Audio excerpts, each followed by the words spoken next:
tatalbusan na naman kita ng continue ka na lumaki ng lumaki at ang tummy ko naman ay mag-i-enjoy palagi.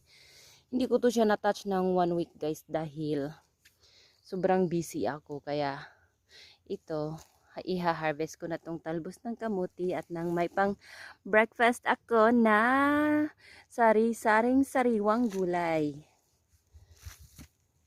At ito naman ang aming beans. Ang dami pala niya. Bakit kaya ito vine? Anong klaseng beans kaya? Beans kaya Vance? What happened? Are they fighting? Ang garlic namin guys, ready na to harvest. Pero, ayan muna namin dyan. May harvest pa kami last year, hindi ko pa naubos. Because na kasi ako masyadong nagluluto, more on baking na kasi ako. Tapos yung mga anak ko, yung ano lang, ito nun pala yung mga tomatoes.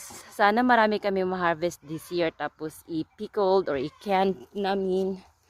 So, cucumber at saka tomato at yung talbos ng kamote, wala na. So, yan lang guys.